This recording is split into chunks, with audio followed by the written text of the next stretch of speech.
Nabi tsira da aminci sabbata gare ke cewa yusbihu ala kulli sulama min ahadikum sadaqa, yana wayan gari kowane join a jikin mutum ana so ya yi aikin alheri. Duk idan muka waye gari dukkan wata gaba a jikinmu gari na wayewa, shine adadin gaban jikinka shine adadin bashin ayyuka na alheri da Allah yake so kai a wunin. Amma banda aikin farilla, in azumin Ramadan ne baya ciki, salloli guda 5 ba sa ciki, aikin haji baya ciki. Kana wayan gari to shine adadin gabbanka Allah yana bin ka bashin ayyukan alkhairi adadin waɗannan gabbai naka.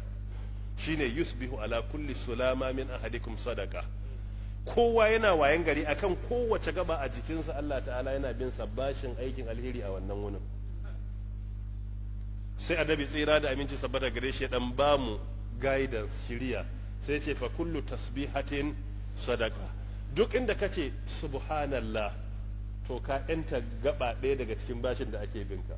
In ka ƙara subhanallah to sai a ce yanzu ya biya gaba 2. In ka ƙara subhanallah ya biya gaba nawa? 3. Sai ce wa kullu tahmidatin sadaqa. Duk inda kai wa Allah godiya ma sadaka ne. Ko abinci ka cika koshi sai kai alhamdulillah yadda ake yi, to shi ma ya zama me sadaka. Yace wa kullu tahlilatin sadaqa. Duk inda kai hailala la ilaha illallah, anan ma ka yanta gaba daya a cikin sadakokin da ake bukata kai na adadin ayyukan alkhairi, adadin gabanka, dukkan hailala ɗaya da kai ka biya. Sannan wa kullu takbiratin sadaqa. Duk inda kace Allahu akbar, anan ma ka yi me ka yi sadaka ɗaya na yanta gabarka guda ɗaya. A cikin wani hadisi annabi tsira da aminci sabbata a gare shi ya ce adadin gaban jikin dan adam guda 360 ne.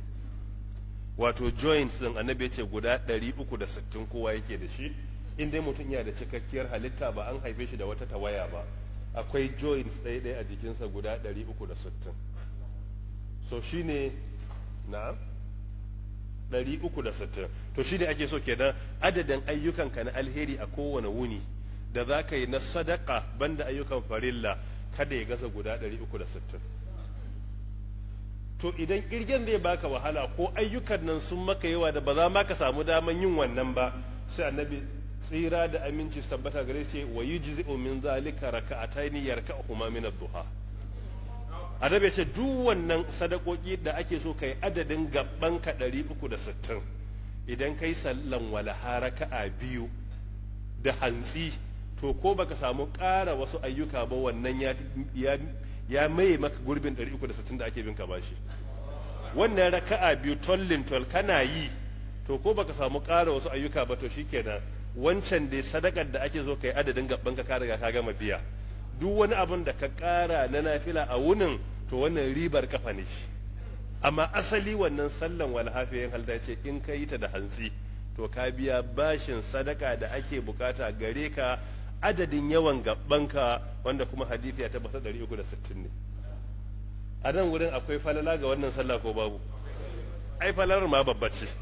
To mukaddara kana tashi da hanzi karfe 7:30 8 da yan kai zaka fita wajen sana'arka ko wajen kasuwarka ko wajen aikinka, kawai kai nafila raka 2 ko kuma kayi sammako kana can idan lokaci yayi sai ka ja butar ka je ban daki kai alala, kana da shi ma ka huta sai ka ko minti nawa ne raka 2 gaba ɗayanta?